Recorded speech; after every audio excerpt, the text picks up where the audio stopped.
Assalamu alaikum and a very good morning to all of you children. Today we will learn about the commercial farming in our fourth chapter of agriculture, that is the part 3. Yesterday we have seen about the whole farm system, right? Now commercial farming, what do you understand by commercial farming? The word commercial itself derives that it is used for commercial purpose, means it is grown not only to feed their own family but also for making good amount of money, right? So that is what it is being commercialized. Yes, so that is what commercial farming is, that we will see in this lecture.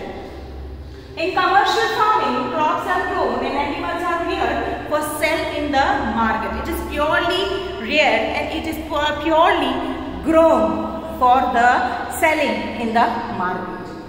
The area cultivated and amount of capital used is very huge, very large. Means the capital which is involved in this type of agriculture is very much more, right? It is very much large, huge amount of capital, huge amount of funds, huge amount of money is required here. Most of the work is done by machines. Here previously we have seen in a subsistence farming and intensive farming the use of machineries were very less, but here the machinery are used. The work which is done is mostly done by machines because it is for commercial purpose. Yes.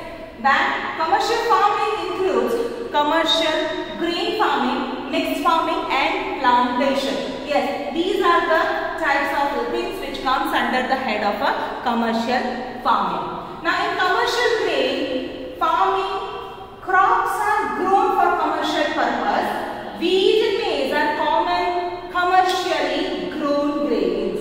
Major areas where commercial grain farming is practiced is a temperate grasslands of North America, Europe and Asia. These areas are sparsely populated with large farms spanning over hundreds of hectares. Children, there is a lot of difference of Indian farming and foreign farming. This is a farm of USA and a farm of India.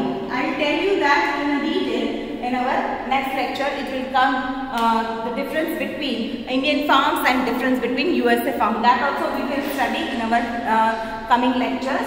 But I am just giving you overview that see, this is the Indian farm and this is the foreign farms. So that is the difference. This one farmer, this land is consumed by one farmer only, and here the one farmer of Indian farmer is consuming this much land. See the difference. So but obvious, the production here will be more as compared to Indian farmers, right? So that is what we will see in the previous. But that is all for commercial basis. That is why it is. I am just giving you overview that it is for commercial basis. But obviously the commercial basis, the production will be much more as compared to the Indian farmers. No doubt, if your 100 farmers come together and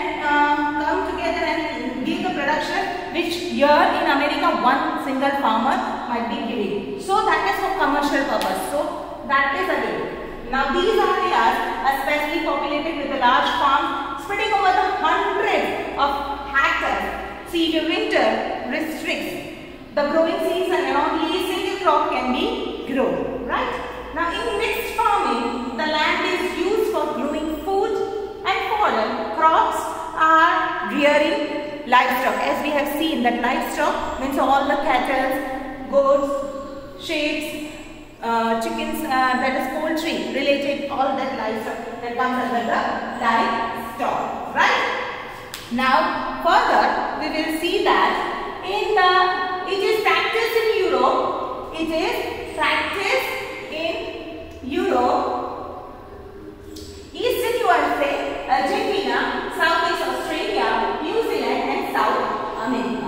Now what is plantation? Plantation, as you must have seen, tea gardens.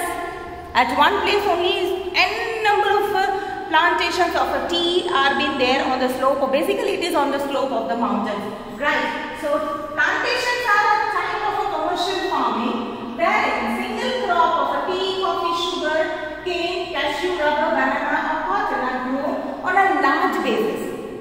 It is in a large basis. These things are grown. Only one single crop is grown on the large basis. That is called as a plantation, and it is purely for the commercial purpose. So that comes in the plantation.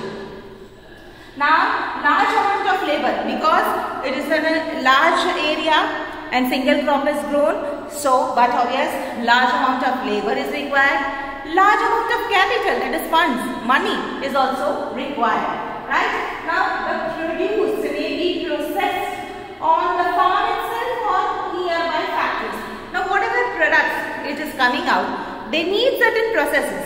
For example, if you might have seen the tea plantation, they pluck the leaves, right? Upper leaves, right? The buds of the leaves, that is being processed. After that, we get the tea in our packet, which is a black color, right? But you must be thinking that how it is like all the laborers which they are plucking the leaves, they are so tender and so small, and they are very rich green color.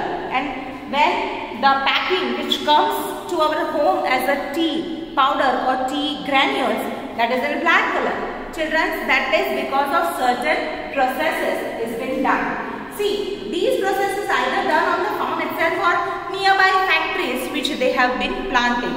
Right? Now, the development of the transport network is thus essential for such farming. Right? Now, major plantations are found in the tropical regions of the world. Rubber in Malaysia, coffee in Brazil. Brazil is one of the leading manufacturers of a coffee. Tea in India, as we all know, our tea, Assam tea, is world famous, right? In Sri Lanka, as some of the example. But to be very frank, I will tell you that tea is not our Indian product. To be very frank, when Britishers came, I will tell you the story of how tea created his journey from India. Like, we were not having any beverages like tea and coffee, right? Tea was not our crop.